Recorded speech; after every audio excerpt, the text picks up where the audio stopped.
If you've been watching us all day from sunrise through the noon show and the early evening, the snow totals were a certain number. Tonight they're a little different. Yeah, and a couple of people have asked, what's going on? Right. Why do we keep missing this dry air? It burned us a little bit before, several weeks ago, when we had dry air eat up a lot of the snow.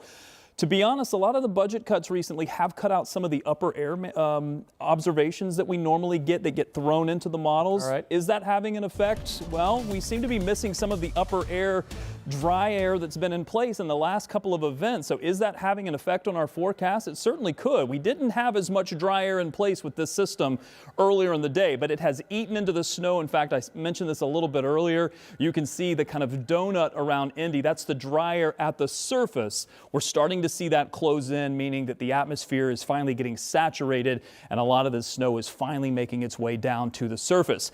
I have lowered these numbers. 1 to 2 expected for Indy. Once you go north from there, the numbers go down. 2 to 4 farther to the south. May see some 5+ numbers, especially from, say, Terre Haute to Bloomington. That's just the first of several. Now, if you have things you have to get done over the next 3 days or so, I think Friday afternoon or very early Saturday morning is your best time frame. That's going to be between these two systems, because once this snow arrives on Saturday, the temperatures are really going to go down pretty quickly. And you heard Alex talk to one of the folks at NDOT that said that once the temperatures get down below about 10 degrees, the assault becomes very ineffective, and we're definitely going to do that after the snow moves through, where the lows will get down to perhaps as low as 0 to maybe as low as 10 below in a few spots.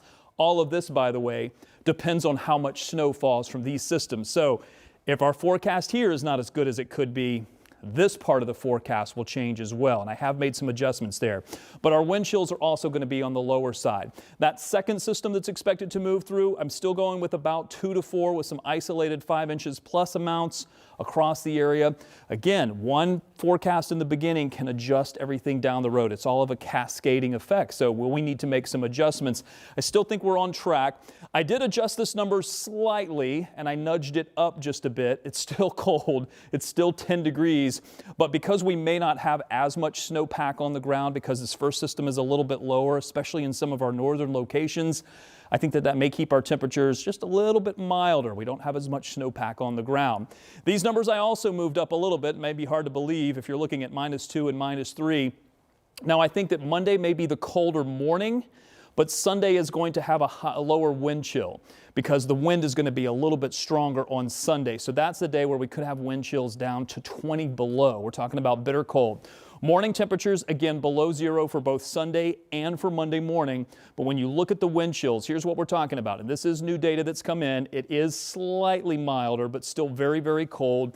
After about 8 p.m. Saturday night, the bottom falls out and we see these wind chill values. According to this model, they're getting us down below 20 below. I don't know that we'll go quite that cold. Again, adjusting for some of the new information that's coming in, I think we're still going to see some values that are about 20 below. Getting below that may depend on how much snowpack we have on the ground. 4 days of alerts there for snow, then cold, then cold. More when we come back.